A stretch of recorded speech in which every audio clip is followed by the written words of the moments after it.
I haven't just been living this way for a year. And I think this is how I've been living always. And this isn't like I just adopted a certain philosophy a year ago and now we're checking in.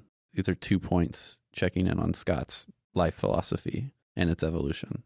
Experiments that I've done this year, especially the ones that they just take a week that represents some new idea I have, they feel exactly the same to me as when I create a song on the guitar.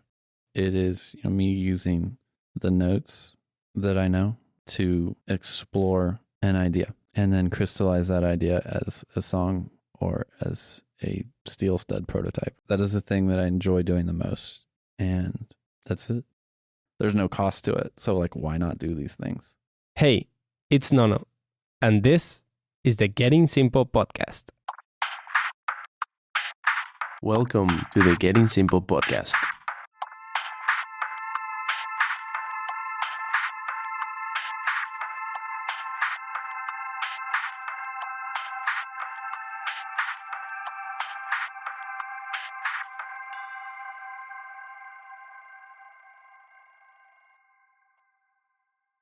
Hello everyone, this is Nono here, and this is an experimental episode. I'm here with Scott Mitchell. Hey, Nono. How's it going? Going pretty good. Happy to be back. Scott is mentioning being back because we already recorded a first part of this interview last year. I know it was the 21st of August of 2018. Whoa. And today is 29th of July of 2019. It was August last year? Yeah, so it's not... I'm a little disappointed it wasn't a full year, but that's okay. 11 months and some days. The thing with this interview is that Scott had recently moved to Boston, to South Boston, to work full-time here. And I wanted to hear a bit about his philosophy of what I started calling, I think on that interview, deliberate experimentation, trying to relate it to deliberate practice, and also how it relates to this concept of Scott of both the metaphor of the arena and also the idea of the podium, removing friction from the creative process. Is there anything else that you would highlight? No, I think that's it. I mean, I think the arena is to me the sort of all-encompassing idea here, or the metaphor that a lot of these other ideas work upon. The idea is that even though we're here right now, we're gonna play the previous conversation that we had, and later we'll have another conversation where you can hear more about what's next for Scott and how, I would like to hear how all those concepts that you had in mind for experimenting and improving your creative process have influenced your year. I think this is the first retrospective podcast that we've done. Yeah, sounds good. Okay, without further ado, we'll jump to the past and hear our previous conversation, and we'll be back. Today, I'm recording an interview with Scott Mitchell. Hi, Scott. What's up, Nono?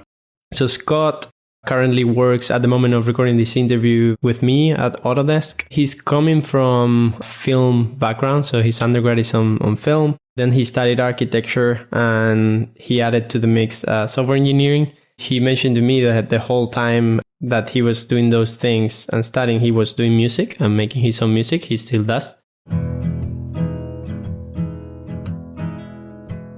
It's one of the hobbies or threads that stick in your life and are there in parallel with everything else. And one quote that I got from something you said before is that you've always liked to make stuff, whatever it is, like make stuff.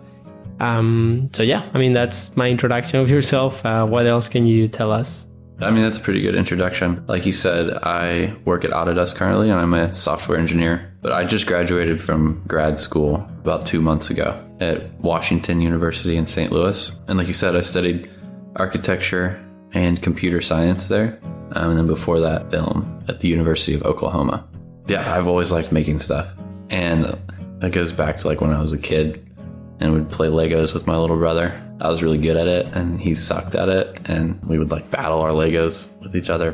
What would you tell us about each of those epochs in your life? You would say film, architecture school, software engineering, music. What can you point out of those epochs? How was film, for example? I started making films like in my backyard with a little like home video camera in middle school, and just like really liked doing it and did it every single day. And that evolved into sort of a little like documentary filmmaking career in high school, where I was like kind of freelancing and making short films for people around my hometown. And I loved it. Like I loved the act of making stuff.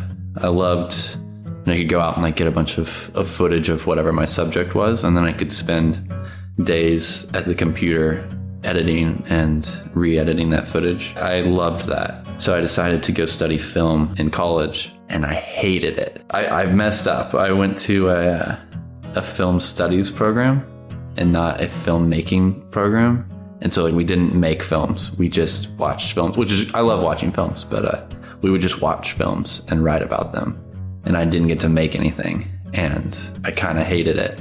And so I started taking like classes in other schools and took an architecture class, and we had a studio, and we were doing nothing but making stuff. And it was, we could make whatever we wanted.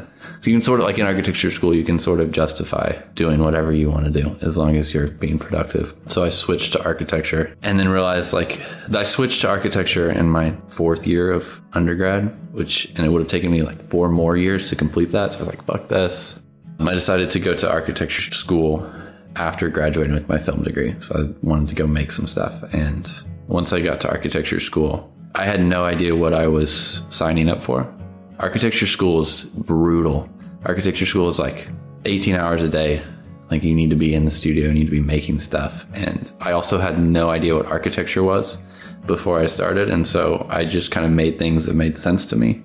And I had always thought sort of mathematically. And so I started scripting my buildings. Like other people were drawing lines and drawing their buildings, and I wasn't about that. I would write code or make formulas that would generate buildings or generate designs. And so I'm like, this is awesome. Like, I love doing it. It's like one of those cool times in your life where you like get so excited about something that you do it all the time and start to get really good at it and get creative with it. So I was like, I might as well get a degree in this. So I added another degree, and that's how I got into computer science. And computer science and design mesh so well because, I mean, computer science like is basically just like tool making. So if you're a designer and you're able to design your tools and design your end products, like you can do just about anything. At what age was each of those epochs, like film, architecture, and then software engineering? The film epoch was from like age 10 to age 23 when I graduated from film school. Architecture was like 22 to now. Computer science was like 24 to now. And I'm currently 27. And music has been the whole time. Music's like the one of those tracks that has never been formalized. I've never studied it in school or tried to pursue it professionally. So it's kind of been just like tagging along, and it's been fun the whole time. Whereas like I mentioned before, I kind of ruined film for myself by going to a film studies program. So what things do you believe that can ruin something in terms of making it so more serious, right, than how you play music right now? I do really well when my learning process takes like 2 steps that cycle. One is like learning a new thing and then using it, like creating something with it. I do very well, and I can't miss either one of those things. And so if you're in an environment where you're not learning, where you're only like, you're forced to create, and you have to create and create without learning anything new to introduce to your creative process, that to me kills the joy of it. I mean, that could just be me.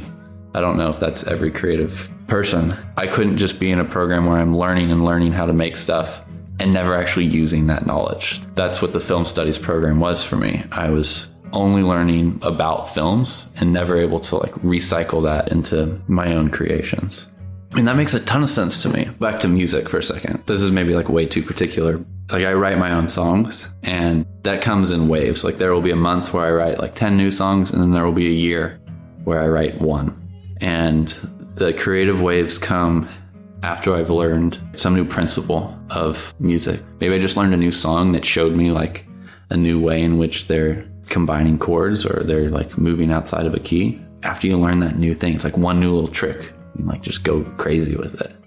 Like that's kind of what you've done, like in when developing software at work. Like I feel like when you find a new tool and you introduce that to the workflow, that just opens up a whole bunch of new potential for what you're working on. What would you say were the biggest challenges in film architecture and software engineering for you to get into being comfortable? You said you're always new, like you're trying to like enter a new field and you gotta get comfortable. So what were those challenges? I feel like I should qualify everything I say with this works for me and it might not work for other people. When I enter something new, when I try something new, the only thing that matters is whether I'm excited about it. And if I'm excited about it, there are going to be obstacles. There are going to be things that are difficult to figure out. But if I want to be there learning new stuff, I'm going to do a good job of it. And if I am not excited about what I'm about to do, I'm going to be the worst person at that, like that could possibly be trying. So what do you think you were able to enjoy and actually get excited about such different areas? I work towards like that moment at the end of a project where you can sort of like sit back and look at what you've created. And I think that can happen whether you kind of like you've created a song and you've completed it and you can just play the thing and listen to it while you play it. Whether you've made a piece of software that you send out to people and it works and it's like totally like your invention. It doesn't matter what the medium is. That's the feeling I think that motivates me. That and those moments when you realize you've learned a new thing are really rewarding to me. Like every time it feels like things are clicking or trains of thought are coming together and cohering, like I know that I'm learning and progressing, and that's a very rewarding feeling to me. So you're talking about yourself, like you're satisfied with what you've done. How about what other people think about it or the exposure of your work? I think obviously like I want people to appreciate the things that I do, but that's not a productive motivator for me. Like for me personally, it's all about what's interesting to me. I need to follow what's interesting to me and do those things. And like half the time, maybe less, it ends up being valuable to other people. I think I basically just follow my own intuition, and it does not always end up being a valuable thing to other people. But at the very least, I usually learn something in my experiments. But like a lot of times it does end up being valuable. I created this plugin for Dynamo called Howick Maker, which is, there's this machine, this is a whole nother story, but there's this machine called the Howick machine in the build space at work. And it's a steel stud CNC roll forming machine. So basically it makes steel studs custom really fast. And it's the coolest machine in the world. But basically no one was using it for anything like that cool in my terms at least. And my internship last summer was like, take this machine and make cool stuff with it. And I developed this piece of software that's like, it's parametric and it lets people make steel stud structures basically out of any shape that they want to make. I thought that was the coolest problem ever to solve, because like it's this machine that does it. It's a really cool machine, but it only does 8 things. And it really just wants to make traditional steel studs, but it's like adult Legos. And I figured out interesting ways to put these Legos, these steel studs together. And that's a fascinating problem to me. And I could probably spend years diving into that problem, because it gets into like a lot of computer science stuff, like constraint satisfaction problems. And like, how do you create a software tool that can solve any shape and make steel studs out of it? Gets into design. It's like I could design a whole line of furniture that like uses this piece of software and this machine. My point being that my motivation there wasn't to make useful software for people. I just thought it was a badass problem. That's what motivates me. That's what got me interested in it. And it turned out to be useful to other people, like kind of just by chance, at least in terms of my motivation. Would you get bored of doing that though, if you spend like a lot of years digging into that problem? I don't know, man. That might be one of the most interesting problems I've ever encountered. And everyone probably thinks that's super weird, but it's so constrained that like you think you can do nothing with a machine. Like you think you can make nothing but like flat planar walls, which is what everyone does with it. But after a couple weeks with that problem last summer, I was like, okay, you can kind of do some interesting things. And then like after last summer, I was like, holy shit, like you can make a bunch of stuff with this thing. And even to this day, like I still like am laying in bed at night. I was like, oh man, like I bet we could solve this other problem with this machine. Like it just keeps going. There are entire like families of algorithms that I want to write to work with this software. Like it could go on for a while. It might be totally useless to humanity, but I still think it's really cool and I could still dive into that. How would you extrapolate this problem to other things? I mean, you have a machine that people use traditionally for something and you're trying to repurpose, right? Like it's kind of repurposing something or squeezing what something can do for making what you want to make. I had this professor, Jesse Vogler, who told me or taught me to misuse tools. Like that was the kind of the theme of my time with him. And that's exactly what we did with the Hauck machine. And I think it gets back to what we were talking about in the Seaport today. It's like, once you understand an arena very well, you can start to mess with the boundaries of that arena and you can start to introduce new rules and new ideas into the arena. So like take the Hauck machine, for example. Like I was saying before, I spent a couple weeks just like learning what people usually do with the machine. And then I start to realize like, okay, like I can combine some of the rules that are inherent in this machine to make stuff that was impossible before. I'm misusing the machine. I broke that machine like 5 times and I was pushing it past its boundaries. Can you rewind a bit and explain to people what you mean with the metaphor of the arena and the rule set and how this applies to the different disciplines that you're doing or that anyone else can be doing, like when you're a beginner and how you dip into it, or you know, what do you mean with that so people can understand? Yeah, the arena to me is sort of the play field for an art or a medium, a sport. And I think like you can be an amateur in an arena.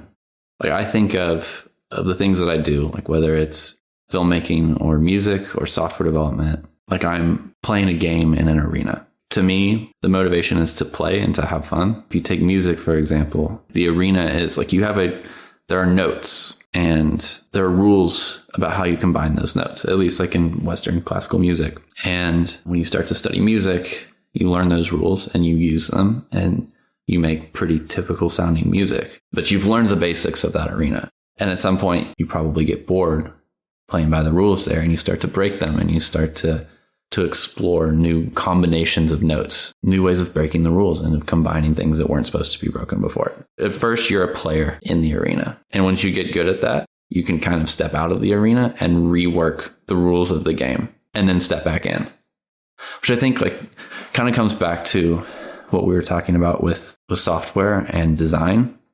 If you're able to, it's like designers use tools to make stuff. If you're a designer and a tool maker, like a software developer, you can work in an arena. Say your arena is Dynamo. So you're a designer, you're working in Dynamo. If you're also a software developer, you can change the source code of Dynamo. You can create an extension that makes entirely new things available to you inside of that arena. How does the Hauck machine plugin change the arena that you were working on before? The Hauck machine is like a really good example of a basic arena, because the machine basically takes a steel and punches holes in it. And it has 8 holes it can punch.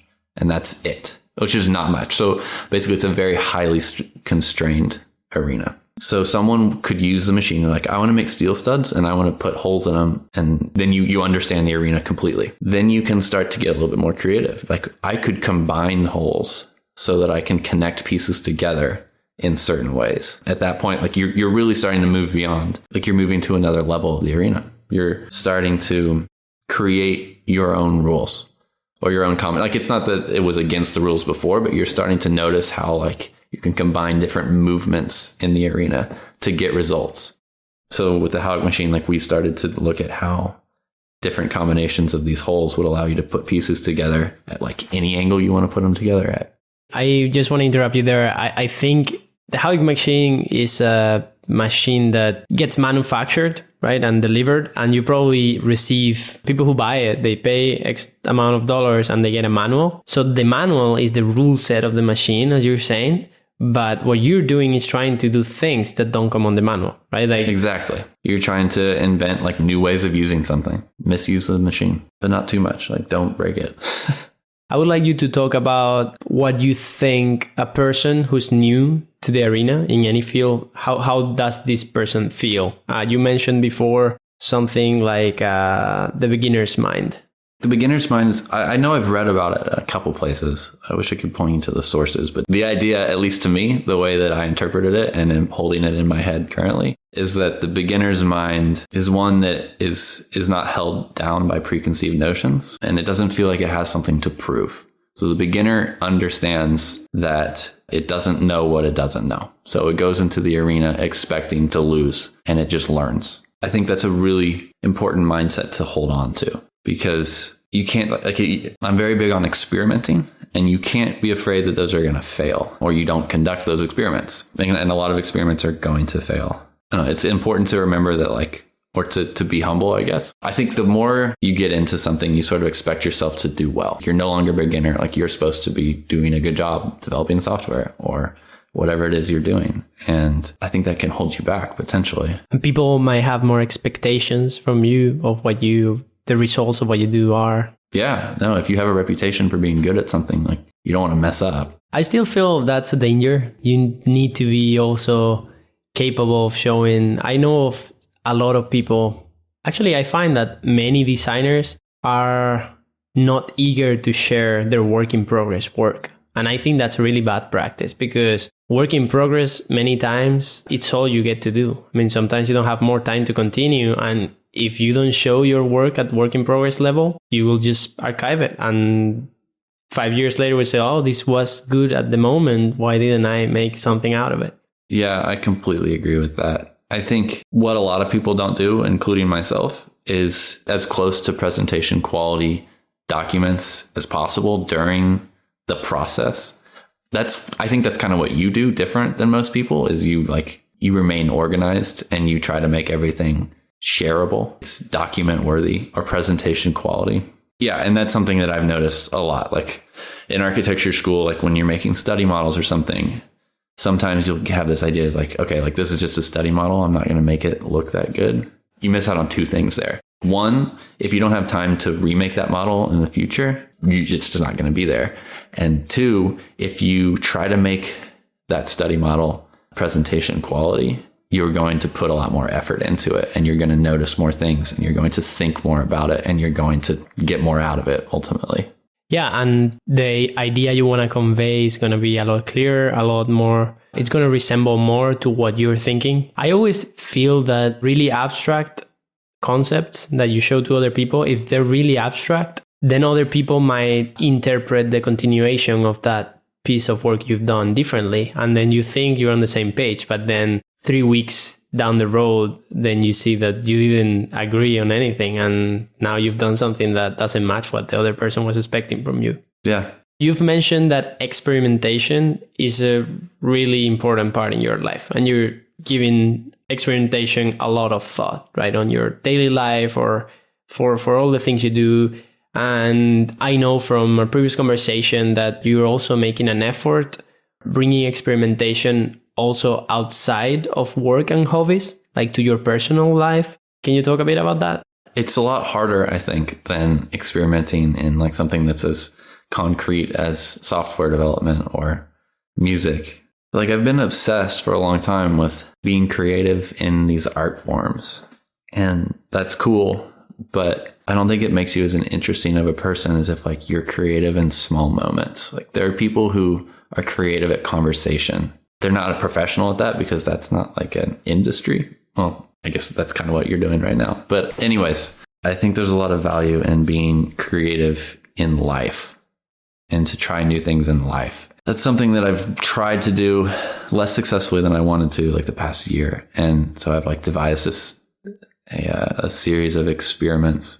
I would point out you referred to them before as stupid experiments. They're stupid. They're definitely stupid. The current one is the curls in my hair, like trying out different products. But it's like, why the hell not? Because here's the thing, like you can go into Sephora and they will give you free samples of stuff. So like you actually have nothing to lose. It's actually free. Like, I know that's like one of the most pointless things maybe you could be testing out, but like, why not? Like, that makes my day that much more interesting. I have this series of photographs from the past week that show like me with different products in my hair. The curl experiment is basically like, I have long curly hair for the first time in my life. I have long hair for the first time in my life, and it happens to be curly, and it's a mess. So like, I'm going to get something to put in it so it's less of a mess. Like, every time I go get like a trim, it looks good for a day because they put whatever in it. I have no idea what it is. And so I went into Sephora. I was like, I need to like test out a bunch of stuff, and I'm going to see what works the best for me. And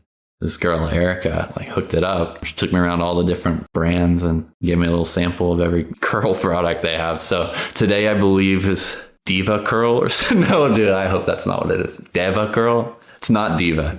Anyways, today is that. Today's all right. The best so far has been Verb Curl Cream.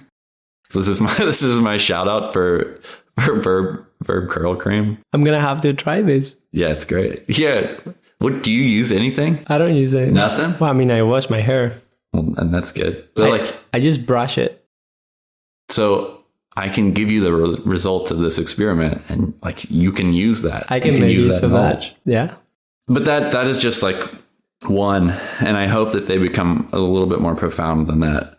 Like, I think one of the cooler ones was back in architecture school, like, most people maybe don't understand what the studio in architecture school is like, but it's people are in there just working at all hours of the day, all hours of the night.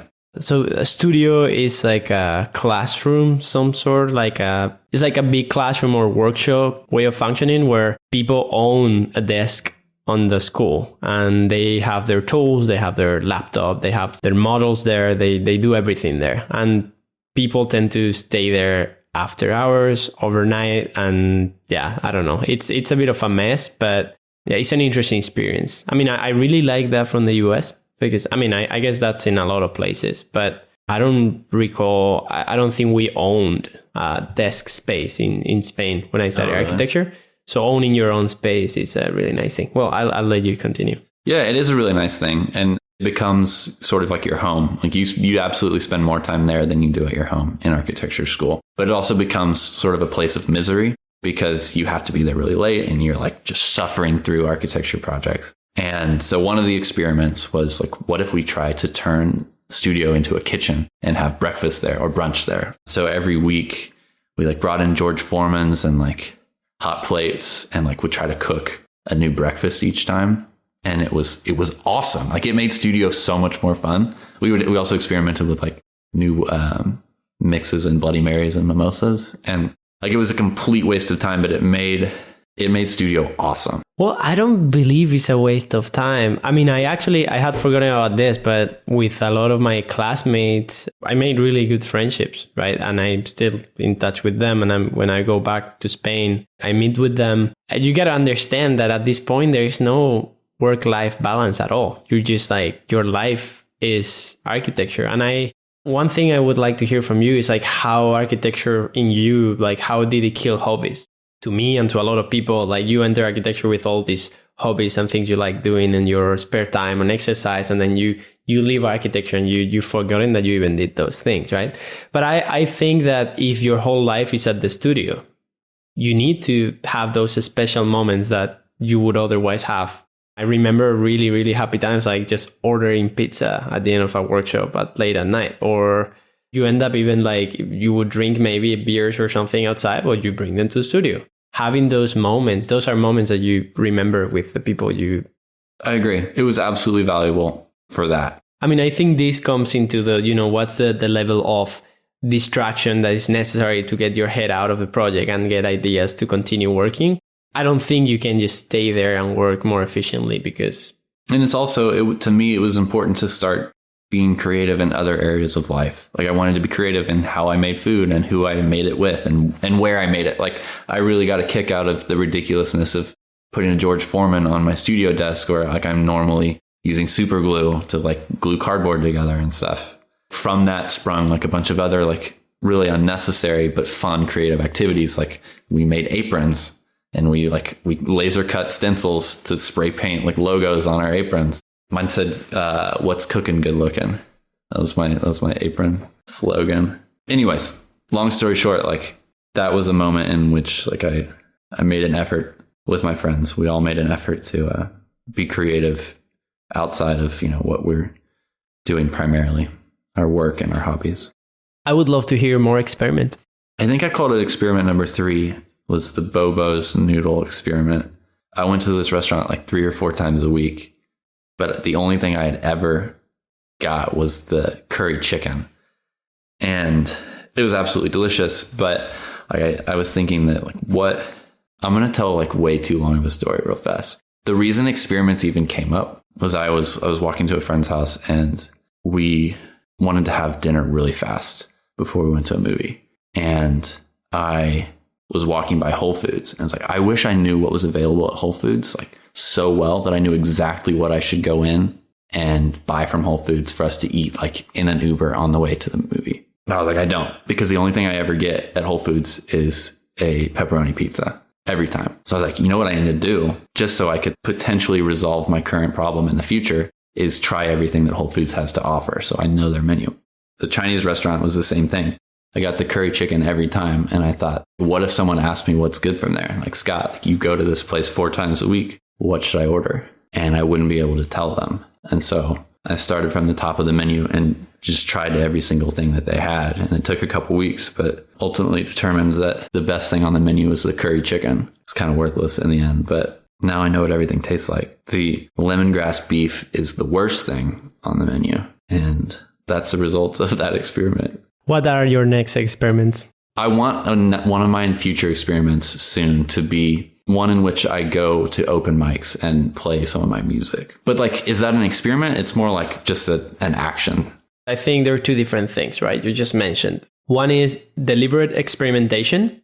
The other one is deliberate practice. Deliberate experimentation is like, let's try out things. Let's break things, like misuse things. Let's make things I haven't done before to, I don't know, maybe you want to acquire knowledge. You maybe want to acquire experience. You may want to, things like that. But if you do the opposite thing, it's like, I know I already like this, right? Like, for example, for I think a good example would be food that you mentioned before.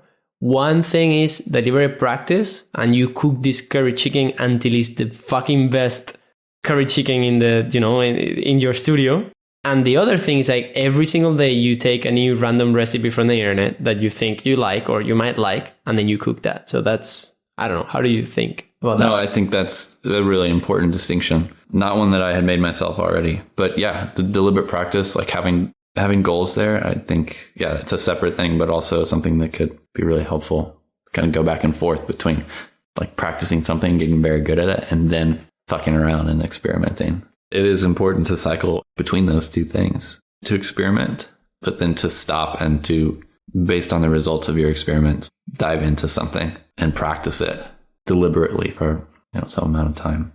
One thing I'm curious about is why are you taking experimentation in your personal life and not in your work? Or are you also doing that in your work?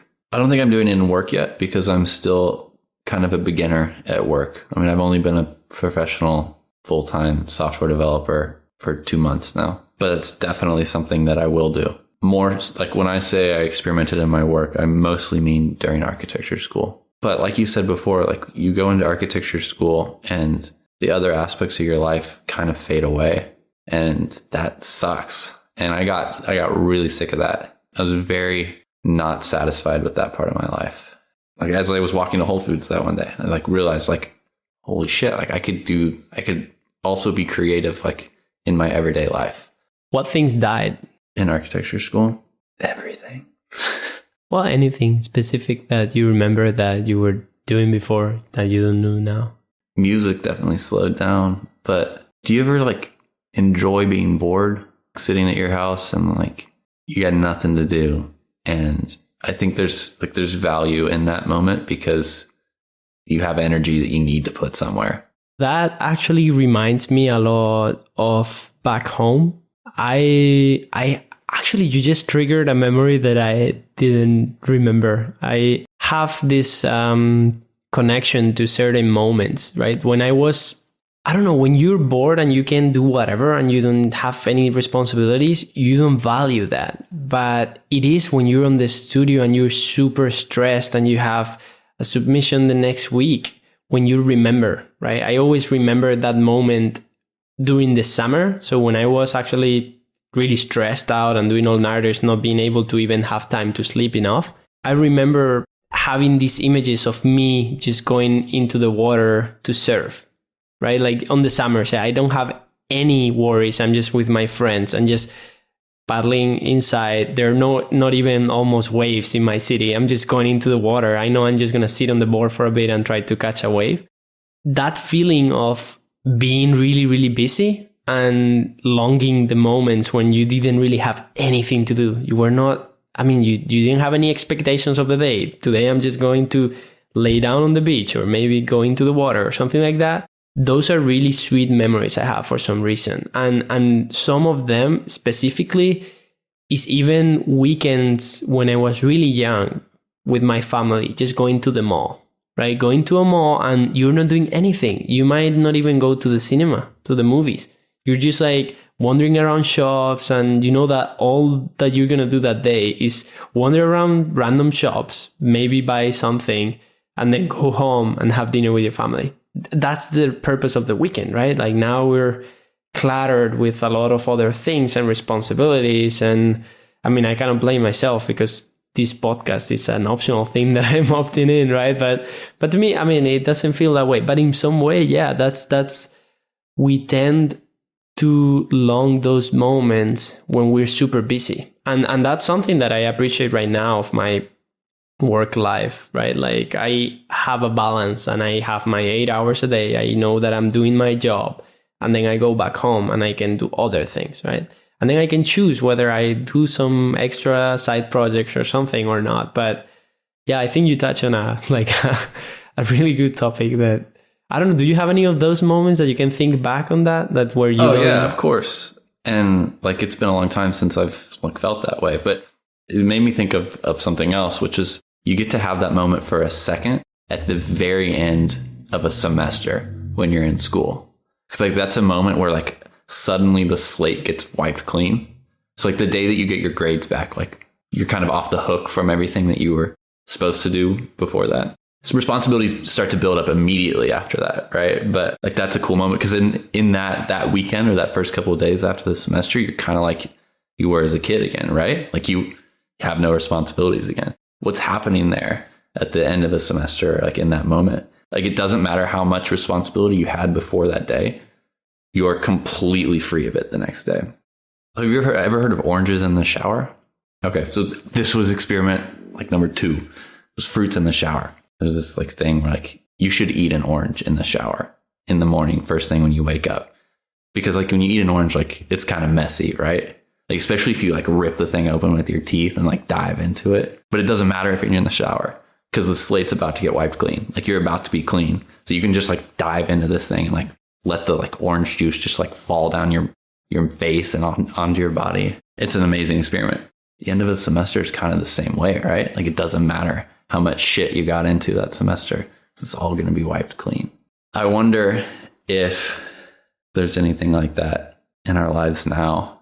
Can we have slates wiped clean anymore?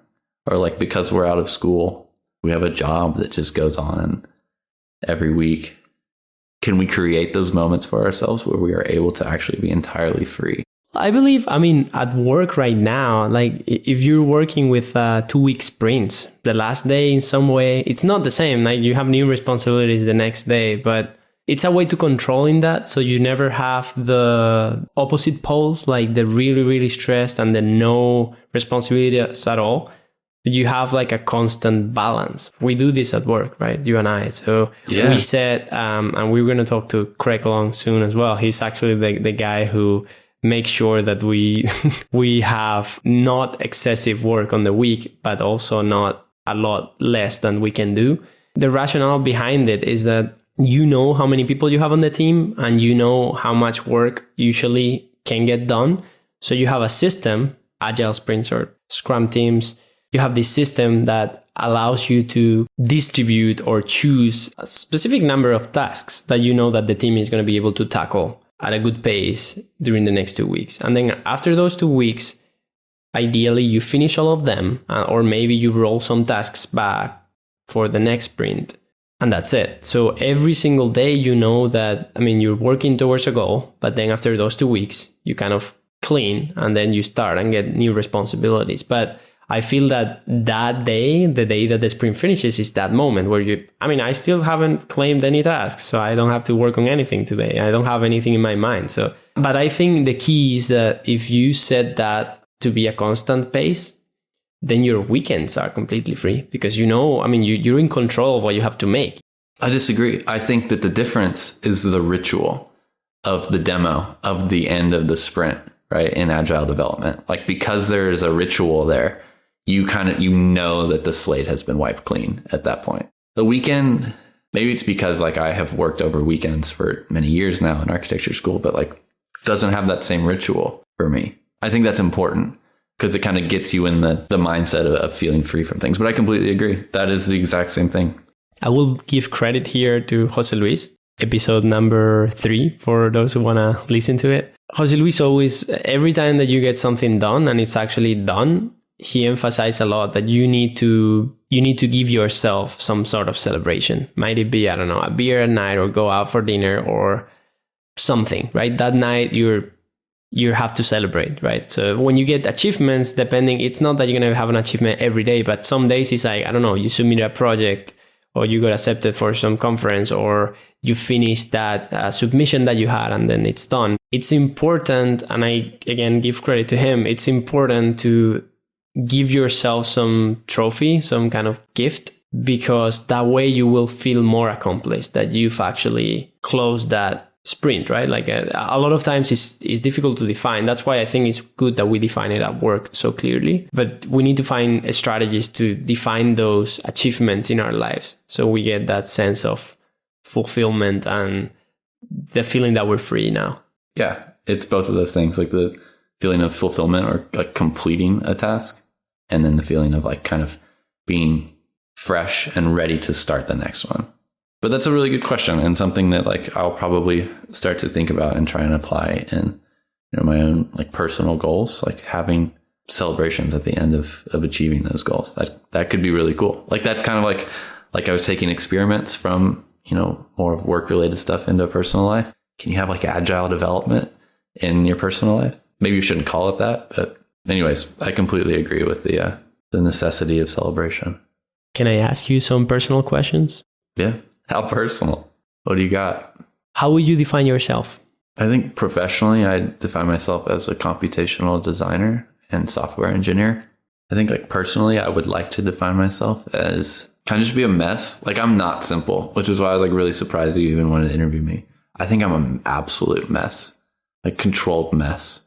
Can that be my way I describe myself? That's perfect. But I still will take that you have certain strategies or ways of looking at life, that it's you're thinking of what strategies you want to apply for certain things to make those things a bit better, or to make them different, or to explore. So I will give you that. You can be a mess. You don't need to not be a mess to be in the Getting Simple podcast. I like that. What can you say about the flow state? When you say flow state, what I picture is like the moment where you're fully engaged in what you're working on. That's an awesome feeling to have. I think it's kind of hard to cultivate that. Not hard to cultivate that, but it's sort of rare in life sometimes. But I think it goes back to when I was saying that really like the one criteria that matters when I set out to do a task is whether or not I'm excited about it. And if I am, like, I will get in that flow state because I'm kind of an obsessive person. And so to me, the flow state kind of equates to like being obsessed with a task. And like, oh my God, like those moments when I've spent full days just like sitting there programming it's like, I know exactly what I want this thing to be. And I just sit there and I just go for it. That's such a cool feeling. You listen to music and like just jam on some software. It's awesome. Or like there are moments when like be sitting there at night, like playing guitar, and it just like sounds particularly good and you're just feeling it. And like you know where you're about to go next on the guitar, and it sounds perfect. It's cool. I was trying to think of how I cultivate the flow state for myself, but I don't think I really have that much control. I don't think that I do set myself up for the flow state.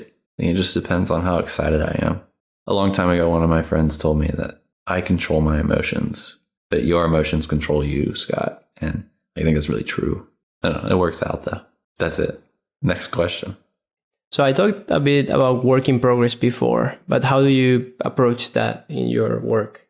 This is like totally unhelpful to anyone else, but I keep track of everything in my head. I do an okay job of it. Like works in progress, like a lot of times are happening on scraps of paper and in my head. Songs, like my songs are almost always not written down anywhere. Sometimes they're recorded, but I have like hundreds of them that just exist nowhere but in my head, which is sad, right? Because like at some point those are just going to totally disappear. But with like design stuff, like that just exists on paper and evolves in my head. And then, which is like horrible, right? I feel like you totally would not condone that sort of behavior. So that's something I've tried to work on. One thing I intend to do soon, hopefully before this podcast is released, is to document my works in progress as like pages on a website. I think it would be really valuable to have a place where things get documented and then have a place where people can see where I'm at, or where I can see where I'm at. I would say I have to practice the opposite to actually be comfortable with like not documenting certain things. Because sometimes, I mean, it's what you said, you get obsessed, and sometimes you have this habit. I mean, we talked about it the other day of systems, and then you become a slave of the system. I don't know, you tend to scan like receipts or like write down what you're spending your money on or things like that. And sometimes it's too much. I think you need also a midpoint there where you're not, I mean, you don't need to write down every single song, but maybe the highlights or whatever, you can write them down. I mean, if I wrote down my songs, then I could analyze what was happening in them and I could compare them and then I could make them better. That's something I've been meaning to do for a long time. Like write the fucking songs down, Scott, and then change them, edit them on paper. Like that gives you a couple perspectives on the song, right? Like I can play it and listen to it. Like that's one perspective. But if I could see it on paper and read it on paper and then move notes around on paper, that's like it's a valuable thing. I know that I'm missing out on that. And every day I'm like, can't wait to get started on like writing those songs down and documenting stuff. And I just don't do it. How do you face boredom? I face it productively and unproductively, to be completely honest and totally unoriginal. Like when I get bored, I usually pull my phone out, but that's like 90% of the time. If I have quick access to something productive, like a guitar or paper or like a computer that's open to a software development environment, then when I get bored, I just start working on stuff. And that's usually pretty productive. And the trick there is to like have those things readily available. Because like when I'm bored, like usually don't want to set up the environment in which to be productive. So like one thing I've always noticed is that when I get back from a run, I feel really motivated. And I also have like had a bunch of ideas after the run. And I don't know, I haven't done this yet, but I always wish that I had like a podium in the middle of my house with a computer on it. It was just always open to Grasshopper. And that after my runs, that thing would just be sitting there in the middle of the kitchen waiting for me. And I could just start like working right then. But the problem is it's like I get back from my run and the computer, I'm sure, is packed away in my backpack or something. I'm not going to take the time to set it out on the table, get my mouse, turn the computer on, navigate to the software, and then start working. Like by then, my motivation is gone. I guess I haven't really formalized this or even thought about it this clearly before, but make productive tools readily available so I don't have to work to get started on them could be a valuable strategy for me, right? That's a way I hadn't thought about before. This is something I've thought about in terms of shortcuts. So at the end of the day, what you want to do is create a shortcut and easy access to certain things for when you need them or when you feel inspired to use them. I think this is what social media has made really well. I mean, you just open an app in your phone and then your stream is there and it loads and you see all the notifications. You don't have to make any effort. And I think that's the danger. You pointed out something is like basically making that easy access for other things that are more productive, more creative, more worthy of your time, let's say. I don't know. Like I always feel that, at least for myself, I kind of regret sometimes when I spend like more than 10 minutes looking at Instagram if I do. And it just might be me, but it doesn't feel like a really productive thing to do. It doesn't matter, but if you have on the back of your head that you wanted to play guitar, to go for a run, to write, to watch, even to watch a movie, then you will find yourself, you've replaced that time with something that you didn't really intend to do, right? So yeah, I think that's great. I've talked about this to a lot of people, but even the simple act of uninstalling certain apps from your phone, Instagram, Twitter, Facebook, Gmail, whatever, that's a really good blocker.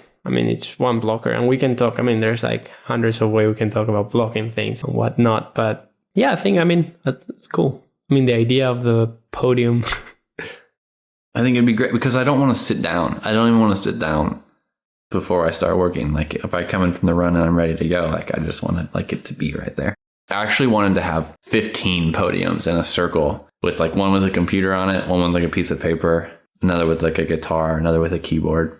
I can totally relate to that because even these microphones that we're using, the setup that it takes to put everything together, it's tedious. And even if it's just one of them, you have to put it on the tripod, put the pop filter, plug it to the computer, open the software.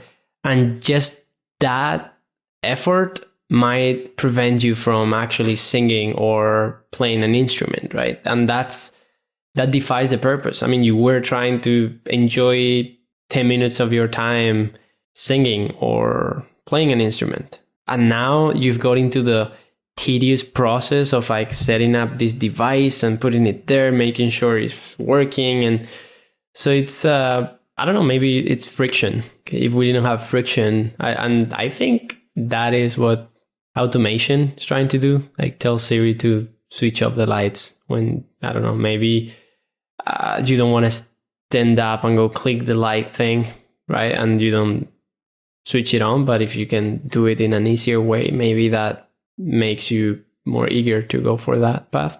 We're such lazy creatures. Like one little speed bump could totally prevent like a 15-minute productive session of guitar or of software development. I feel like I could take that idea and run with it. Like I've also imagined like having a big warehouse with ping pong tables on it, and everything to do with one project is on one ping pong table, especially in like architecture, or like if you're a designer, you could have like a bunch of ping pong tables and each one just has all your drawings and a computer with like your files on it for each project. Like, wouldn't that be so awesome? You could just walk up to the Howak Machine project table, ping pong table, and start working, and it's all right there.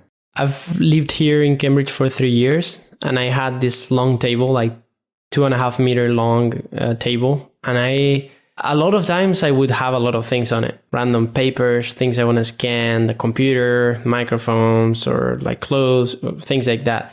But my ideal setup was to actually empty it out completely. And that is because I sometimes, even though it's such a silly thing, because if I take the computer and put it down, I'm going to take it out like in half an hour, like you're going to use it again.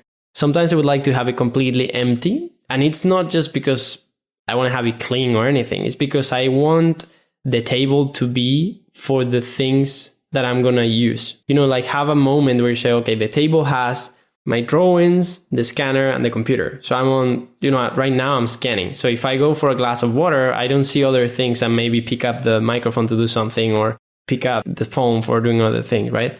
And that at least, you have the friction that you have to set up, but at least I have everything packed on its own place. So the microphones, the scanner in some place, so all the things. So you always, if you want to do something, you have that friction, but you have to get that thing, and then that's the only thing that you have. So I think that works for me. And again, I never thought of that before that way.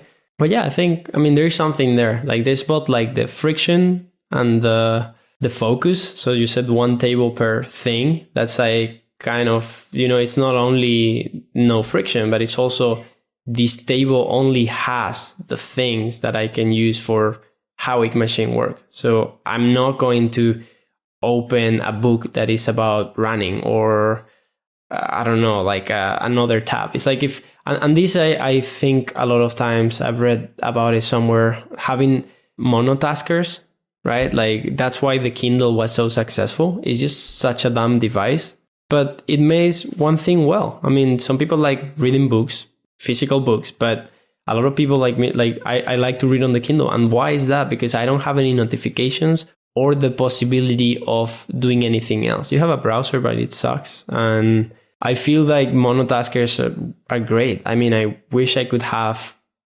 and I'm thinking on doing that with my iPad, a dedicated device where I have Instagram, but I don't have it on my phone with me all the time. So you have a dedicated mode of your laptop that is only for writing, and you have another dedicated mode that is for working. And you can only use that thing for what you want to do on the moment, right? And it's that's super hard because you talked about the friction to get started, but the other thing is when you get a distraction and then you divert, right? Like you're all set up to do that, but then you get somebody calls you that you have to go to read an email, and then that email leads you to, I don't know, you end up on some website, I don't know, maybe YouTube, Facebook, or even reading some news, or even something that is productive. But I feel that even productive things can be distractions a lot of times. Like, no, I agree. So I suck at actually incorporating these things into like my life. There was a point, like I actually had this thought during school. I would let the distraction be the thing that like I was actually working on. So like I hated architectural studio. So there's a studio of the place and there's studio of the class. The class is like you design a building. And I was never as good at studio as I was at like designing other things. I don't know, smaller things like designing a system for cladding a building or designing a dress or something like that. Anyways, I would start working on studio, which I wasn't particularly excited about, and then get distracted by a software I was developing or something. And then like I would just like do that and like actually get a lot done. Like one thing that I kind of know about myself is that I sort of like doing what I'm not supposed to be doing. And so the distraction was actually like the thing that I was going to get done, right? So like I was supposed to be doing studio work, but like made some software and like didn't do so great in studio, but ended up getting a job as a software developer. So this is actually what an artist called Jessica Hist refers as procrastinating working. It means that you set your procrastination from the actual work, right? Like quote unquote, from the actual work that you have to do.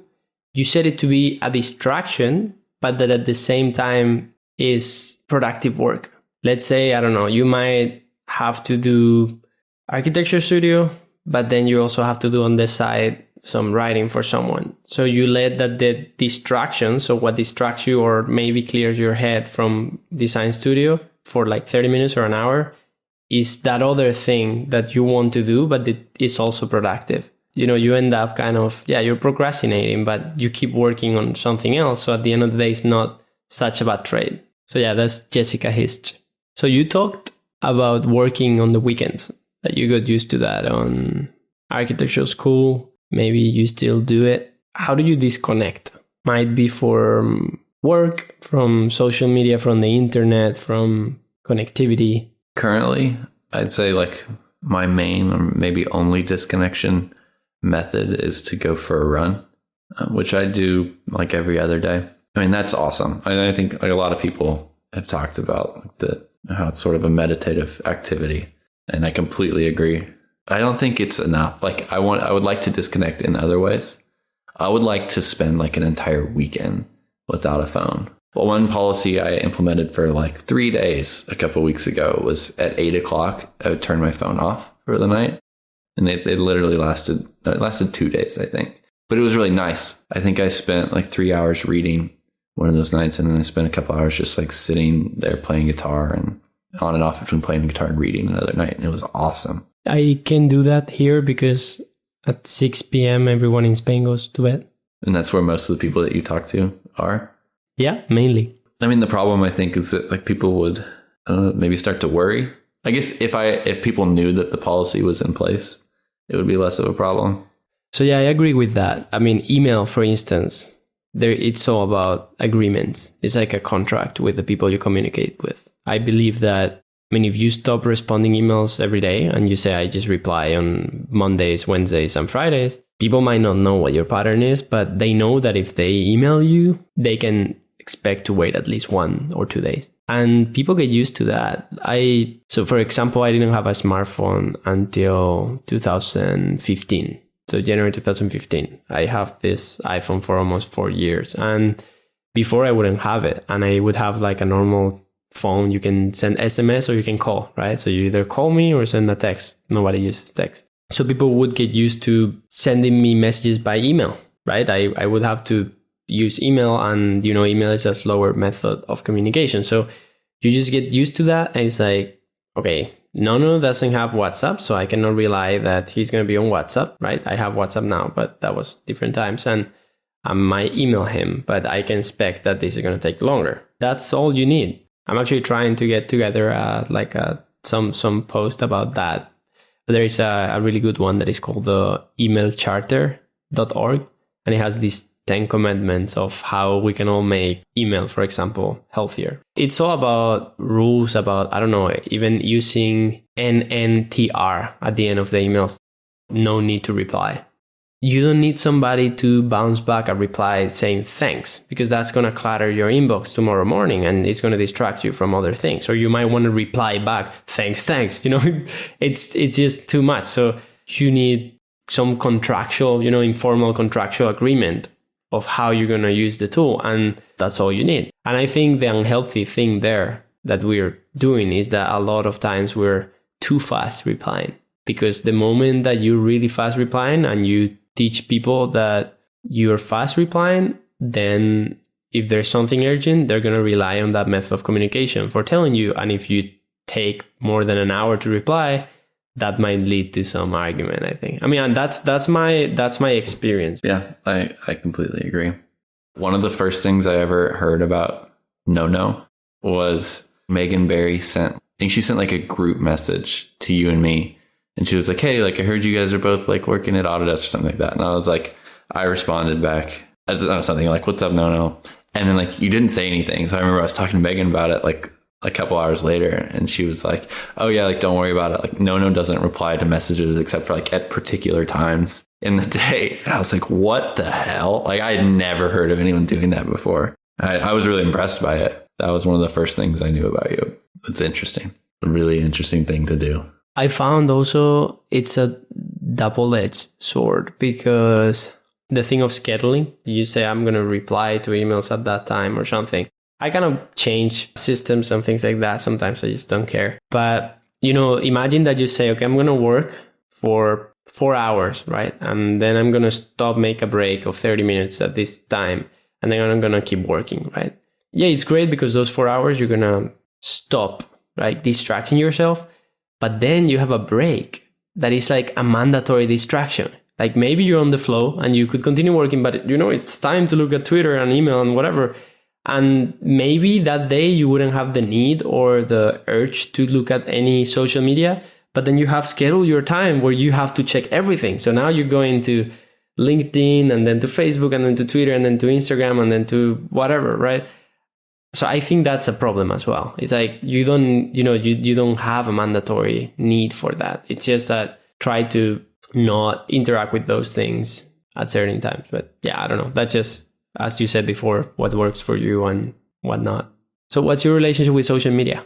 I'm not super active on social media. I don't have a Facebook nor a Twitter. I do have an Instagram, and like I really wanted to have this ongoing intention of posting my work there and my works in progress there. But I don't do a great job of that. You need a website. I need a website.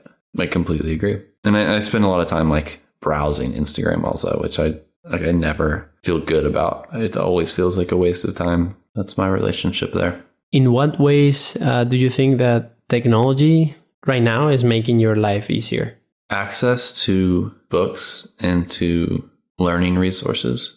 Well, to that, I would say I recently signed up for like the Boston Public Library and the Cambridge Public Library. And just with that, just by having a Massachusetts ID, you get access to a massive library of physical books, a lot of books that you can put on your Kindle for free. You can loan for 40 days and you get audiobooks as well. And I got like another, like a free Linda subscription and resource to a lot of magazines. So, I mean, that's just a really silly tip, but go to your local public library and ask to get a card and to get online access, and you'll get access to a lot of free books. I've done that, actually.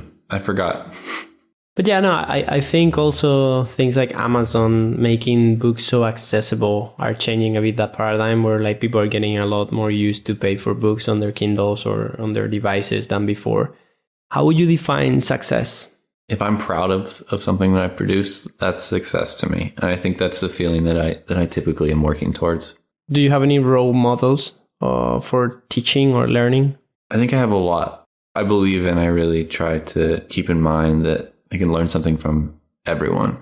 Like some people more than others, but like literally every single person that we work with, like including you and everyone else on the team, is someone that knows a lot of stuff that I don't know. I really don't have like a select few role models or like people that I learn from. I learn from everyone. And I think I like being like the least qualified person in a situation. Like sometimes it's nice to be like the leader of something, but also like it's really nice to be the least qualified person around because you have more to gain than everyone else. That's a really good way to put it. If you could send a sentence to the whole world, a message, what would it say? I would want to say something stupid like, she'll be back around. I have a tattoo that says she'll be back around. It means like not to really worry, we could like just kind of chill because I have another shot, whatever it is. I don't think that's really what I would want to tell the whole world. What's your take on clothing? 90% of the new clothes that I buy since I started architecture school are black. And I wish that I could afford to replace everything in my wardrobe with just the black version of it. I just think it's the best color and keeps things simple. Everything matches, but I still have like, crazy socks and like shirts with grapefruit. I have a grapefruit shirt that I really like. My favorite socks are there. It's like the squirrel ones. They're blue with squirrels. Yeah, I don't know why like I even care about having like a couple crazy pieces of clothing. Oh man, this wasn't an experiment, but this happened like at sort of the same moment that the experiments happened. But I made these lists, and the most important list, like the ultimate list, was the list of things I want. And God, I used to have it absolutely memorized. Entry number 1 on the list is cheap, low-risk, weird jackets. Probably from the thrift store or homemade is what I wrote there. And those are not black. Like those are like things I find at thrift stores and like can just wear to be interesting to myself for the day. So yeah, that's my take on clothes. You want to hear the rest of the list? Yes, please. This is the list of things I want. Cheap, low-risk, weird jackets. Probably from the thrift store or homemade. Has 3 check marks next to it because I've acquired 3 of those jackets. Number 2, long hair. Check. Number 3, some way to turn my truck bed into a bed. I have not done that yet. Number 4, a guitar to paint on. Check. 5, a partner in crime. 6, a tattoo with construction lines. 7, a skate bowl in my home. 7, a black knit sweater with texture to watch movies in. What am I at? 8, 9? A piano made out of plywood. That's the list of things I want. That's me. That's a good image of yourself. That's pretty good, right? Nah, it's pretty weird. That's cool though. Next question. Do you have any book recommendations? Gödel Escher Bach. That's my favorite book. A purchase of $100 or less that has made an impact in your life? Plain t-shirts. Just like a whole bunch of them. Socks. Socks are cheap and they're so comfortable when they're new. Where do you buy the t-shirts? There's been a t-shirt experiment recently. So I tried one from COS and J. Crew and... So I actually have been researching the cotton t-shirt market lately, and there seems to be like now all these different shops that sell the same kind of t-shirts, but I don't know, it's like Gap, H&M, Uniqlo, Primark. They all have the same sort of baseline $5 cotton t-shirt that I don't really know how to judge what's like better or worse. Well, you should just get one of each. Have you done that already? some of them. I mean, it's kind of expensive. Like that's about like shirt's like what, $20? $5 for a t-shirt? Okay, cheapest t-shirt, you want to know where it is? Yeah, this is valuable information. Black Friday, H&M, $3, free shipping. That's crazy. But that's Same only once a thing. year though, right? Well, yeah, but then you just get for the rest of the year. I don't know. I mean, The problem is that you have to know that that's the one that you want to buy in bulk. where can people find you online? You can't really find me right now. Okay, I'm going to stop you there. This episode is going to be published after a few months, right? We're now recording in August 2018. I don't exactly know when this is going to be published, but I get your word that when this is published, you're going to have a website there for me to tell people. Yeah, it'll be in the notes. What's your Instagram? It's s.a.mitchell. They can find me there. There you go. Or at my website, which you can find in the detailed notes. gettingsimple.com/podcast. Okay, I just want to ask you this random question because you're coming from design and engineering and film, and you have a lot of artistry background and design and engineering. What do you think the words simple and intuitive mean? The simple design is just like boiled down to what's absolutely necessary. Basically, something is simple, like it has just been like all extraneous or unnecessary components have been taken out. But I feel like that's a really obvious understanding of simple. What was the other word? Simple and Intuitive. an intuitive design. Like when someone approaches it, they should just immediately know how to be approaching it, how to interact with it. Where do you think that intuitiveness come from? What makes the person already know? I don't know. I mean, we're all like the same animal. Like we have the same psychology. Like if you design something, like as a designer, you design something that like you understand, can expect your user to have a similar intuition, right? What intuition are you expecting people to have when you invent, for example, a new typology of building? The first user interface sometime had to appear. So like I'm kind of talking in terms of user interface. So simple, intuitive is kind of what we aim for. But what is an intuitive interface? I mean, before they appeared, right, there was no intuitive interface. Nothing was intuitive for us. You had to kind of read the manual to see the commands or the interactions and all that stuff. And that's why we have this kind of metaphor of like the desktop with the folder, with the, the trash can and all these things, because the only thing that we had before a user interface was a real world. You could say that an intuitive interface is like an approachable arena, an arena that people can, without friction, step into and understand the fundamentals of that game and just start to play. You can't say that things are just intuitive. There is like a baggage behind why something is intuitive. We've been using the same icons for decades now. So yeah, you can expect that if you see a diskette icon somewhere, that that's safe, right? We know because it's been used before.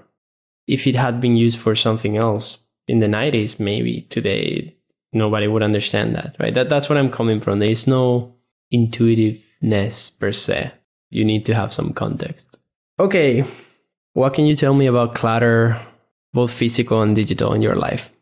Physically, my life is very cluttered right now because I just moved. But I want the most simple living space possible.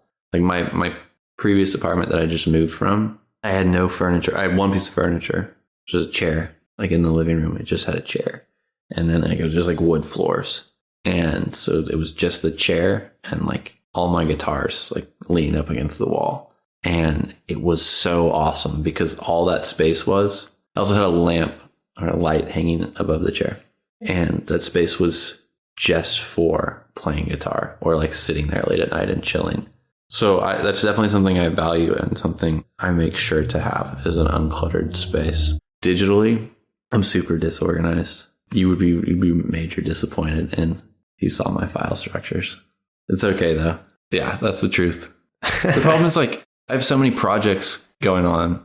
Uncluttering my digital life is another project. Yeah, you got to try to tidy as much as you can as you're working, and that's it. I know, man. Every time you show me anything on your computer and like where it's stored and what system you're using to log it, it kind of blows my mind. I would love to adopt some of that. I will eventually. One question I forgot to ask you. How do you use email? I'm pretty responsive on email. I love getting emails.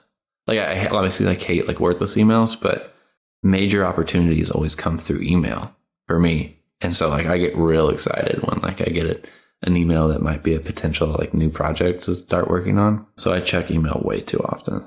I'm definitely not one of those people who has 1,000 notifications, little red notification icon on their thing. I keep up to date with my email. I'm pretty good about it. Too good about it. Do you have any meditation space? The guitar is a meditation space. I usually sit on the carpet or on the wood floor of my old apartment. I got a carpet now, a rug rather. And I made sure to get a comfortable one because I like to sit on the floor and play guitar. Turn the lights out. It's super chill. The light comes into my living room in a really cool way from this lamppost right outside. And so that's my meditative space. And this is the question of Alan Watts. What would you do if money were no object? Just experiment. Production without guarantees. That's what one of my good friends, Margot, says. That's her little slogan. Produce without guarantees. It's a really cool way to work. Do what you want to do and don't worry too much about whether it's going to produce anything valuable or not. Nice. Well, we're coming close to the end. So this was the Getting Simple podcast with Scott Mitchell here in Cambridge, Massachusetts. Is there anything else you want to say? No, it's been a good conversation. Thank you for having me. Cool. Would you give any follow-up commentary to the people listening? The people who've made it to the end? Yeah, I was about to say, if you made it this far, that's awesome. Send me an email. We must have a lot in common. I've had a lot of fun. I hope people who listen to this, I hope you enjoyed it because I think there's a lot of insight. I mean, Scott told me in the beginning that he didn't think he was going to have a lot to talk about, but I think your advice, I think, can be pretty helpful for designers or creatives who are getting started and, understanding the metaphor of the arena and the rule sets and, how to break the rules and why to break them on experiment. Something like how misusing the tools will make you more creative or how experimenting. I do think that could be valuable. This conversation would be valuable for me at least 4 or 5 years ago. I'm glad you think it's valuable. I hope that that can become a bit more coherent for me over the next few years as I become more of a professional. Well, thanks a lot, Scott, for your time, for being a guest. Yeah, thank you for having me. See you guys. Hello, everyone. We're back. And now I hope you enjoyed the conversation that we had. That's sort of the typical podcast structure that I would tend to do or that I've done so far, up to 22 or 21 episodes. We would talk about Scott's life, Scott's career, what projects or what work-related things motivate him at the moment, and then try to go a bit deeper into his daily life, his rituals, his ways to approach technology, social media, and whatnot. And always trying to find a connection to his personal life and his work life. What Scott and I discussed was that because this episode was centered around the idea of experimentation, one, for me, I would do an experiment of trying to do a podcast that tries to jump in time. So that's experiment number 1 for Getting Simple. And for his own project of trying to remove friction from creativity, trying to experiment a bit, and so forth, we had the idea that it will add to this conversation, seeing how after a year of living this way, or almost a year, what's changed and how you see things differently. And hopefully that some of those things that you were talking about in terms of experimentation, removing friction, and other ways to look at the creative process have helped you in taking the decisions that you're taking today. That sounds good. I think one clarification I want to make is that I haven't just been living this way for a year. And I think this is how I've been living always. And this isn't I just adopted a certain philosophy a year ago and now we're checking in. These are 2 points checking in on Scott's life philosophy and its evolution. There's no script, so I will have to improvise. Good. That's what you're supposed to be doing. So we can start off by commenting a bit on what's changed or what's about to change. Yeah. What has changed, I think. Again, everything's just a continuous evolution. and it's changing. What is changing and what has changed and what will change? What's been super interesting and probably what we should talk about first is my professional evolution over the past year. I've been out of school for a little over a year now, and I talked a lot in our conversation a year ago about this ongoing investigation into the arena of steel studs. And I was laughing listening to that recording because I just seemed stupidly excited about steel studs. And I was laughing because I still am. It's still like that well of possible experimentation and investigation is deep, and I'm still there. Biggest change that has happened for me professionally this year is that I actually have started my own business around computational steel stud design, doing complex steel stud structures for construction companies and for designers. That's obviously been an important transition. What parts of creating your own company and working on your own projects with your own clients, how much of that or to what extent is that influenced by your philosophy of experimentation? Yeah, so I think first I should mention that before I started my own company, in my spare time, I was conducting a series of experiments, like see if certain things were possible in the computer, like computationally, and then testing them out. So like one thing that in particular that I did some experiments and prototypes around this year was curved studs using this machine, which is like not something I thought was possible before. And I just did that because I thought it was interesting. It was like, this can probably be done with this machine, and like this can probably be computationally controlled. And I did like 2 or 3 experiments around curving studs, and I just documented them and I held on to them.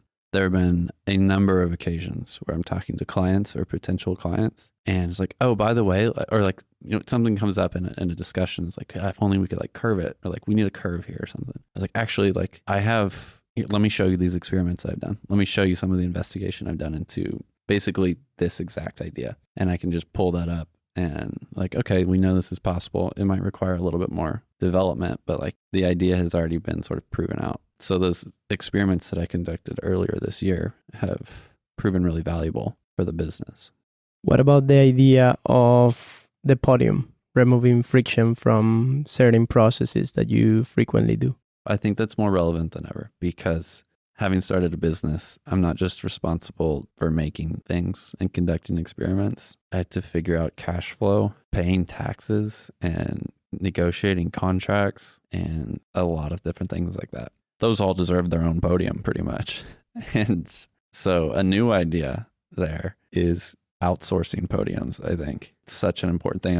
One of the best things I've done. I did a accountant experiment, which I don't know if experiment's really the right word here, but I basically just like called a bunch of accountants and talked to them and decided which one seemed the best to work with. So I got an accountant, picked one, and went and met with them, signed up with them, gave them access to my accounts, and they have just been amazing. I don't have to worry about anything anymore. They tell me how I'm doing each month. They tell me how I'm going to file my taxes. They tell me all this like stuff that I know nothing about. And I don't like, so all 15 of those podiums can just like are gone now. So it's really great not having to think about those things. My point being sort of my main evolution in terms of that idea of trying to minimize friction this year has been just minimizing the number of things I'm involving myself with. And I'm not good at it, but that's been sort of my intention. What are some other challenges that you found? It's scary to leave a well-paying, stable job and go try something that you don't really know if it's going to exist for very long. You can't really rely on it long term. For some reason, I am okay with it, but I think that is a challenge. That's a challenge that I've had sort of a solution to this whole time, which is I think I'm lucky. I found a foundational client, and they're a great client that has given me the stability to be comfortable not having a typical job. What was the main driver for taking this decision? I just wanted to learn. I've loved working at Autodesk, and I worked as a software engineer at Autodesk, which I loved, and I've learned so much and have so much more to learn. But I don't really see myself as a software engineer. I see myself as a designer who uses software and software development to design. I'm a tool-making designer, and I was only getting the tool-making side of things at Autodesk. I wasn't really getting to use them. Or I mean, we have the build space, so I was able to go down and do experiments like I mentioned before, but I was ready to be a designer at a larger scale and out in the sort of the real world, making real construction projects, real things. And so it was really hard to leave Autodesk because I love that job. The motivation was to get back into being a designer. What other projects do you think you'd like to engage in? Like looking back at the Howick investigation, and maybe this is obvious to other people, but I think it kind of took me a while to frame it this way. And actually, maybe not at all. So I think what happened with the Howick machine that made it valuable and it made it a thing that ultimately became a business is that there was this existing machine that it happened to have latent potential in it that people weren't really taking advantage of. And I think I have two things. I have the ability to make tools and also just the curiousness about misusing tools. And so I took this machine, this existing machine, and figured out ways to misuse it and increase its capabilities. And I think that's a model that can be explored with other machines, not just steel stud roll forming machines. So I want that to be the future of my company. So Project StubMuffin should be followed by Project some other machine. What are roles that you're looking to find people to help you with? That's a great question, man. I don't think I can really answer that right now. I think that the next 6 months or so is going to be figuring out what does this thing actually look like. Is it always going to be me as just working on my own? Or can it become more of a legitimate business where there are multiple people working together, maybe multiple principals plus some people to do the boring work? I don't know. I want it to turn into that, but I think it's like, I don't think it's super easy to like figure out what form a business takes, you know, especially when it gets to that scale. Not that that's a crazy scale, but I mean, even what I'm doing right now was crazy to me a year ago. And I'm slowly working my way up to having a research and development / design firm. That's what I want. What are some of the things that are changing from working full-time at a company and working on your own? I love working on my own. I love being able to make my own schedule. And that's great. I think that's like the great part of it. What's not great is that I don't have any rest time. I've been trying to do a good job of like taking Saturdays off, but that part's tough. But anyways, what I do like is creating my own schedule. I like being able to chill in the mornings, work in the afternoons, chill in the evenings, and then work at night. That's kind of been my schedule. What things are you going to miss from your full-time job? You know, one thing I'm going to miss, but I'm trying to get this back, is going to work every day in a community on a team, or like literally just having a place to go. I think sometimes I go a little crazy sitting in my apartment. I got this new desk. The desk is wonderful. But it's at home. But it's a home. And like there are days that I don't go outside at all. And that's a problem. So I usually eat lunch out in order to just like spend some time outside of the apartment. What's the thing that you think is more likely to fail? I don't think it's going to fail. I don't think I'm going to run out of opportunities. I am overwhelmed with opportunities right now. Mostly overwhelmed because I'm only one person. I think I could work kind of as a consultant forever. What might fail is me not finding a way to scale this, to make it more legitimate. You know, having a sustainable research and development team that does fabrication and design. I feel like that's going to depend on finding people to work with.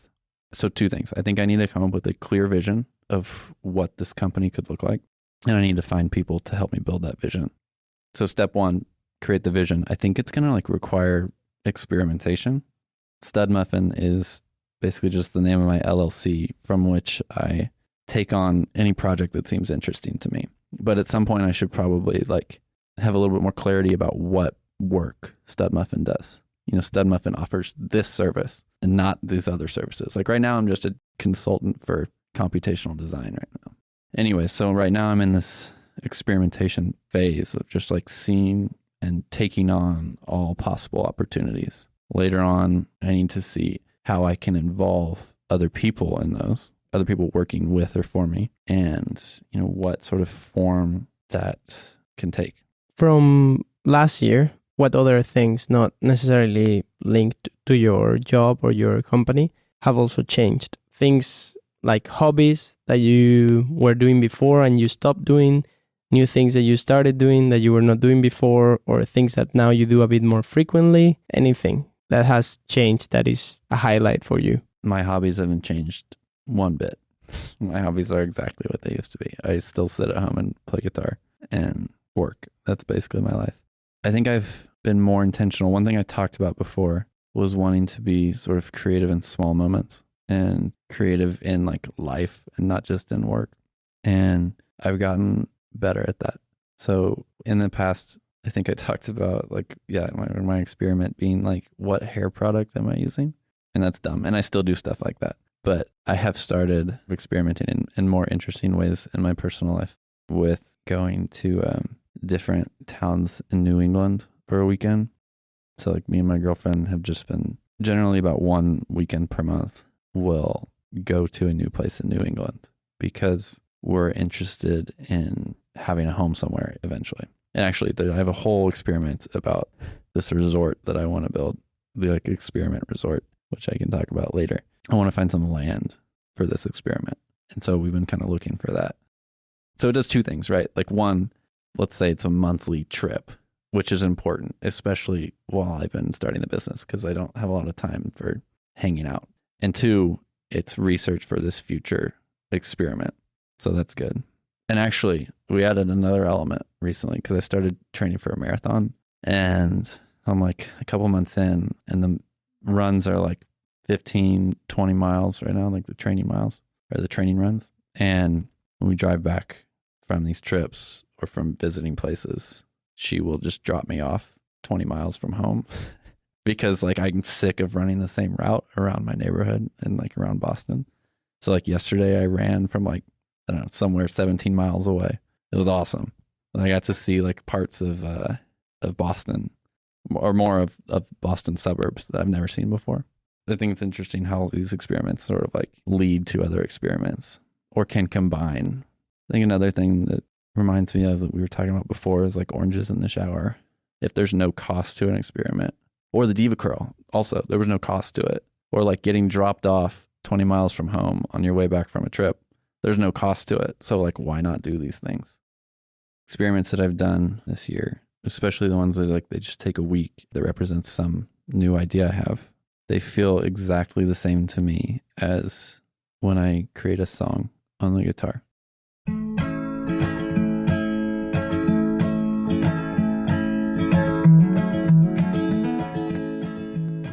In both cases, it is me using the notes that I know to explore an idea and then crystallize that idea as a song or as a steel stud prototype. And that is the thing that I enjoy doing the most, just by myself in life.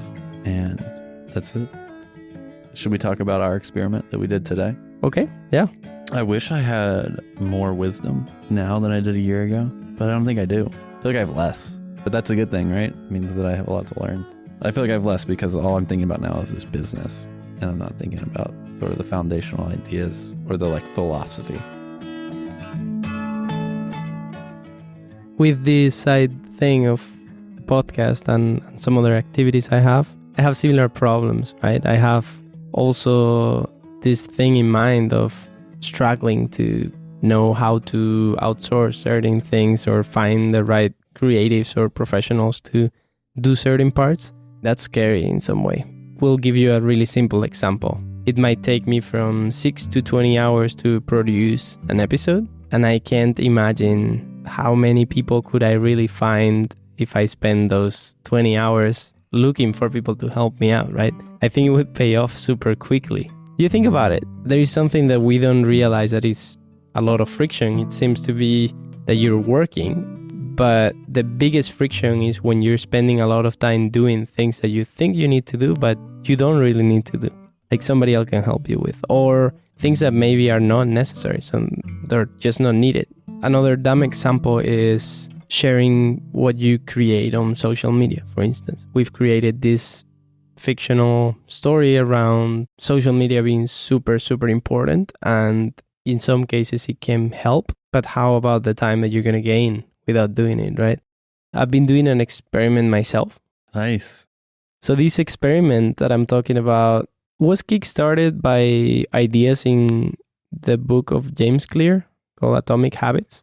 I feel that he says things that many people, even my mom, would say, oh, those things are, those are the evident things, just being said in a really good way. And they are. I think they are. There's some scientific research keys there that we can all learn a bit about. It's just telling you what's super dumb in a good form that you can directly take action. And I will just share the principle that I follow from that book was that he says that instead of pursuing goals, you should pursue systems. That if you identify what successful people and unsuccessful people have done, is that they usually both set goals. Both the poor and the rich want to be rich, and both the athlete and the amateur runner want to be, the best runner in their community or something.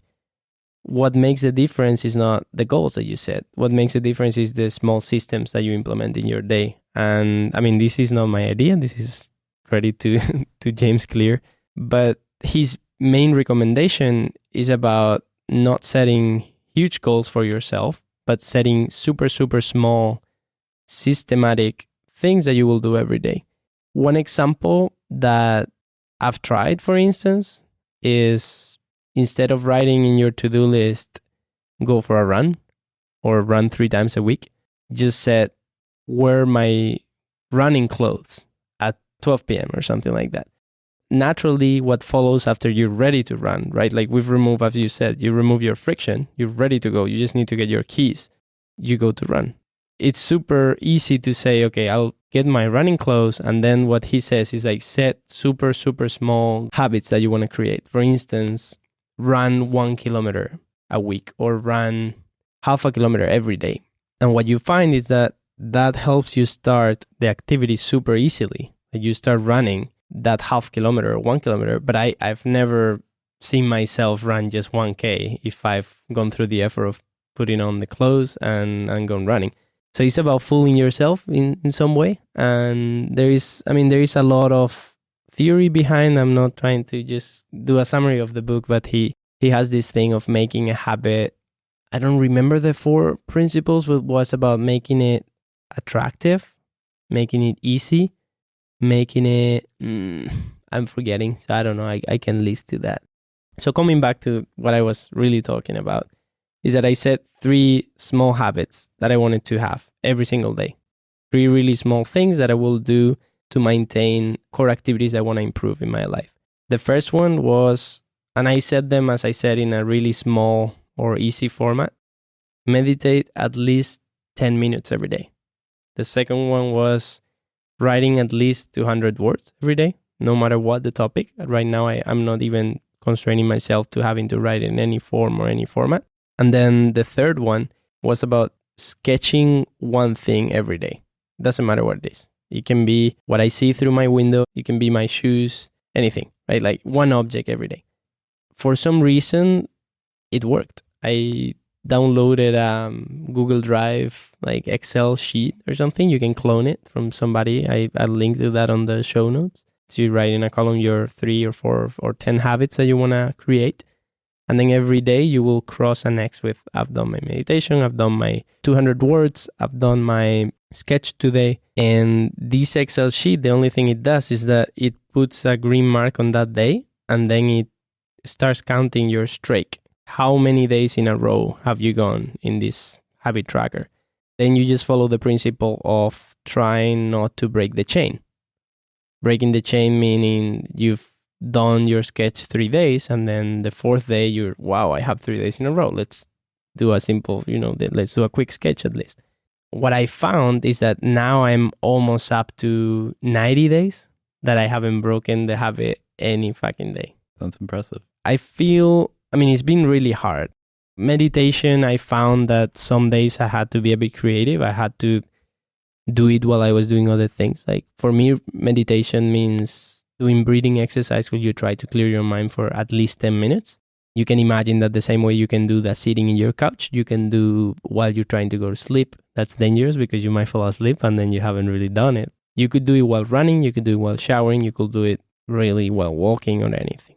The 200 words, I've tried to just go for journaling mainly, but I never find myself only writing 200 words. It's pretty hard to, once you've got the mood of writing, you just write a bit more. And usually I can get up to 400 or even 700 words. And I will do journaling. Some days I will start writing concepts to blog about or other things.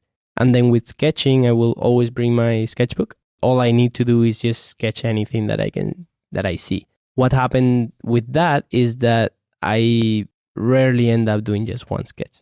I get my ink, pens, and my watercolors, and I end up doing 1 or 2 or 3. Some days I do even, I don't know, up to 10 or whatever. Why? Because you enjoy sketching? I get satisfaction from writing and also having finished pieces written, something that I see that I spend a bit more time.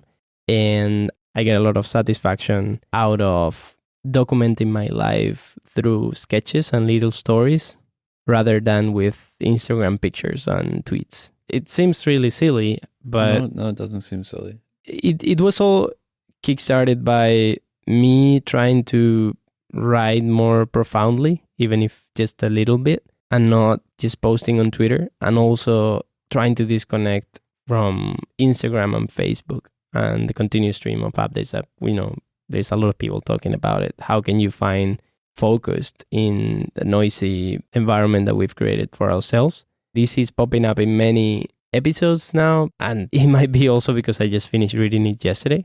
But Digital Minimalism by Cal Newport. It's funny how a guy who has never had a social media account has established a philosophy for how we should embrace digital technologies. So yeah, that's my summary. I don't know if we should detach this from this episode. I have been in that mode before. I understand that mode. The mode of trying to be better, trying to get better. I respect that. You asked why. I know, because I also hate it. I want to just be doing things because I'm already in the flow.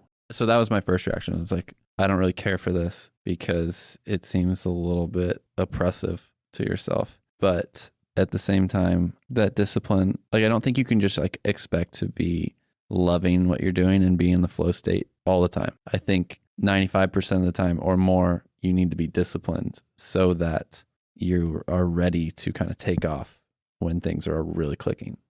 Scott Young's episode came out on August 6th. He wrote the book of ultra learning. It's the first time that I saw these challenging ideas of two concepts. One is the flow state and the other one is deliberate practice. One was coined by Mihai Csikszentmihalyi, and then deliberate practice was coined by Anders Ericsson. Scott Young argues that what you need is deliberate practice to get better at something. You need to be in the state of struggle. You need to feel that you're challenging yourself. You need to be doing the thing that you want to get better at, the thing that you think is going to give you the most satisfaction in the future because you're going to be better at it. And that's sort of the opposite of flow state. Flow state is almost when, you're challenging yourself a bit because, you're in the tension of doing something you haven't done before, but you're in a comfortable moment where you kind of forget about the fact that you're practicing or you're doing anything. What I try to do is first, something that is also needed, that is scheduling leisure time.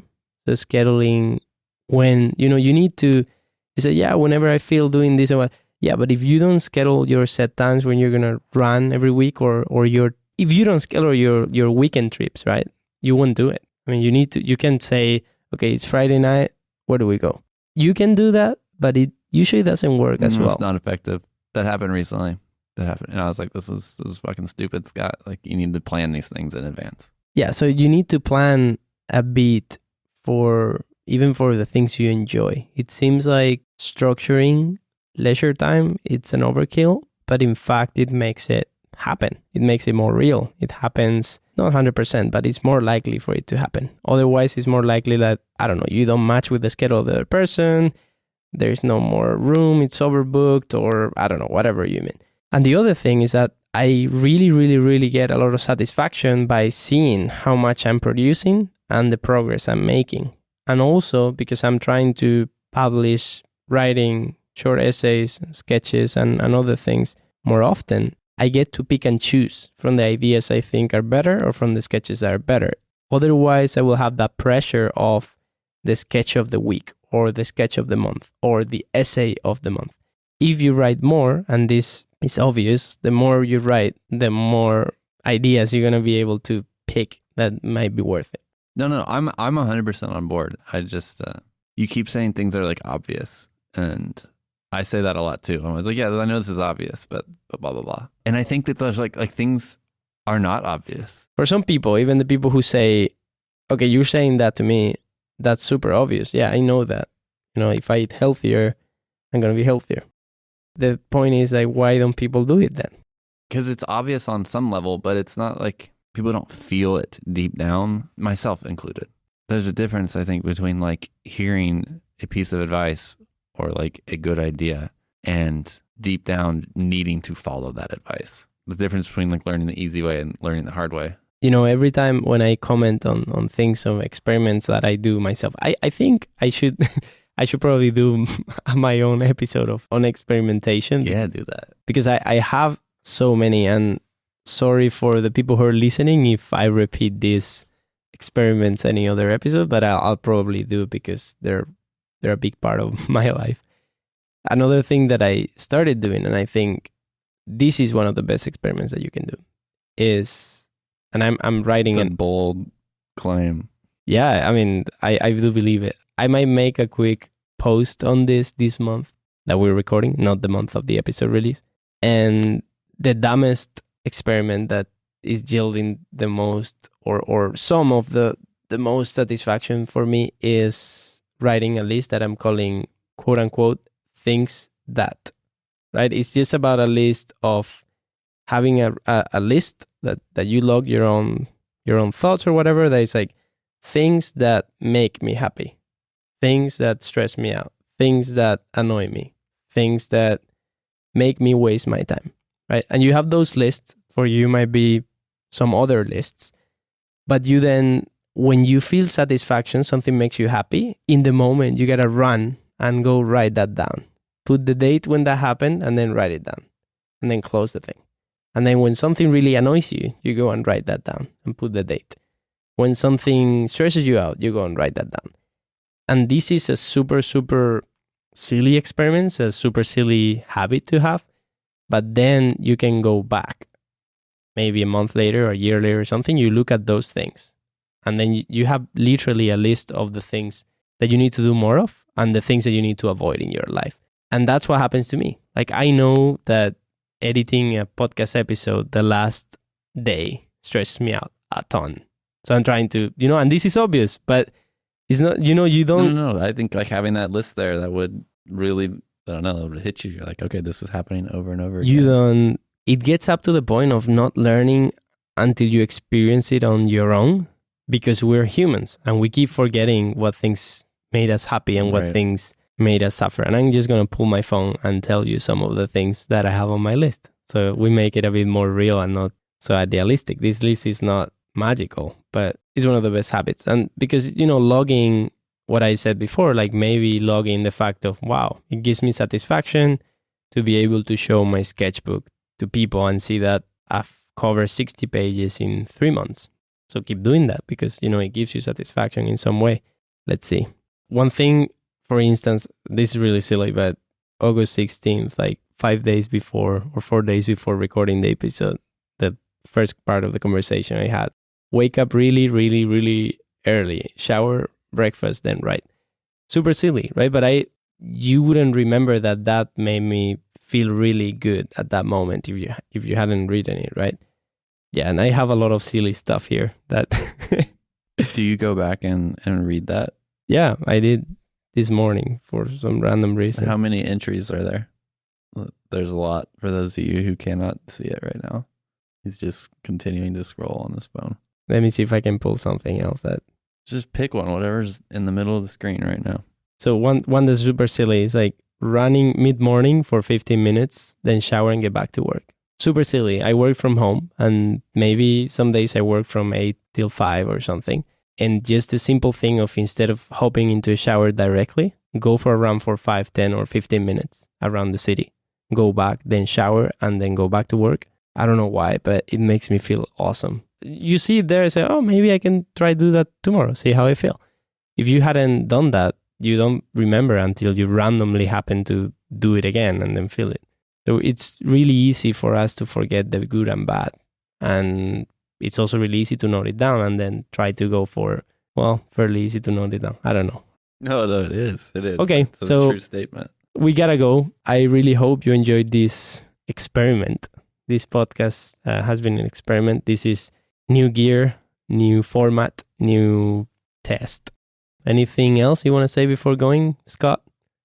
No, but I am genuinely excited to hear the edited version of this podcast with the old stuff and the new stuff. Well, so this was one more episode of the Getting Simple podcast. In this case, with me, Nono Martínez Alonso, and Scott Mitchell. Again, thanks a lot for listening, and I really hope you enjoyed it. We'll see you next time. Bye. See you guys.